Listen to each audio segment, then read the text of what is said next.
খুবই অনাকাঙ্ক্ষিত ঘটনা যে বিপিএল রীতিমতো অচল অবস্থার মধ্যে পড়েছে।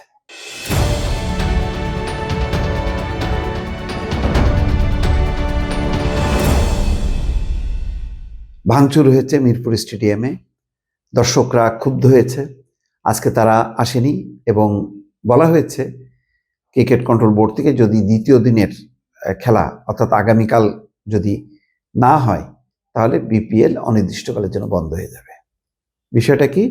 বিষয়টা সেই আলোচিত যে তামিম ইকবালকে ভারতীয় এজেন্ট বলা নাজমুল, সেই নাজমুল বলেছে, কটাক্ষ করেছে যে যদি তারা টি-20-তে না খেলেন, টি-20 ওয়ার্ল্ড কাপে না খেলেন, তাহলে ক্ষতিপূরণের টাকা কেন দেয়া হবে?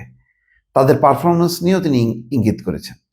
এটা খুবই অপমানজনক এবং আজকে তাকে অর্থ কমিটি থেকে অব্যাহতি দিয়ে আমিনুল ইসলাম বুলবুল নিজে দায়িত্ব নিয়েছেন। 48 ঘন্টার মধ্যে সময় বেঁধে দিয়েছে নাজমুল ইসলামের পদত্যাগের গ্যারান্টি পেলে তারা মাঠে নামবে, তারা বিপিএল খেলতে চায়। আজকে প্রথম ম্যাচ খেলা হবে না, দ্বিতীয় ম্যাচও গড়ায়নি।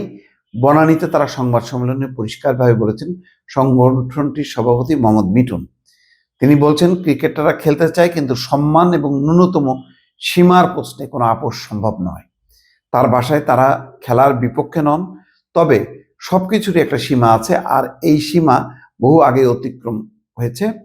যেমন কথাবার্তায় বলছেন যে খেলার জন্য প্রস্তুত, মাঠে যাব একটা শর্তে। টি-20 বিশ্বকাপে বিতর্কিত যে মন্তব্য করেছে যে তাদের পারফরমেন্স নিয়ে, সেই পারফরমেন্সগুলোর মধ্যে বলা হচ্ছে যে তারা যদি ক্ষতিপূরণ কেন দেয়া হবে, এই বিষয়গুলো তীব্রভাবে তুলে ধরেছে এবং আরো অন্যান্য দাবিও করেছে। এর মধ্যে যেটি হয়েছে যে কটাক্ষ করেন ক্রিকেটারদের পারিশ্রমিক নিয়ে, যে তিনি জানান টি-20 বিশ্বকাপে দল পাঠানো না হলে ক্রিকেটাররা কোনো ক্ষতিপূরণ পাবে না, কারণ এত বছর তারা ক্রিকেট খেলে কোনো শিরোপা জিততে পারেনি।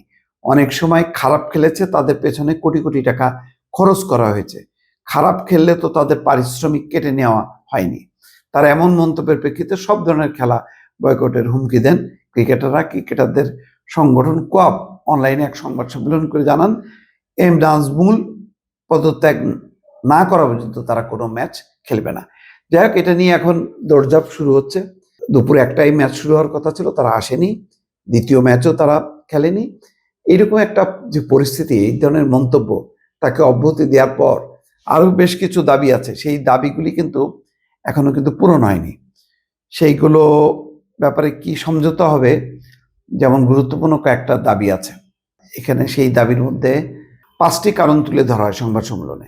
ঢাকা প্রথম বিভাগে ক্রিকেটের সংকট, নারী ক্রিকেটারদের সাথে নারী ক্রিকেটারদের যৌন হয়রানির অভিযোগে বিসিবির অবস্থান, বিসিবি পরিচালক নাজমুল ইসলামের পদত্যাগের দাবি এবং নারী ক্রিকেটে সুযোগ সুবিধার বিষয়টি সামনে আনা হয়েছে। যা কয়েকটা দাবি, কিন্তু আপাতত তাকে যে পারিশ্রমিক পাওয়া যাবে না এবং তাদের পারফরমেন্স খারাপ, কেন টাকা দেওয়া হবে, এই বিষয়গুলো খুবই সম্মানের সাথে নিয়েছে।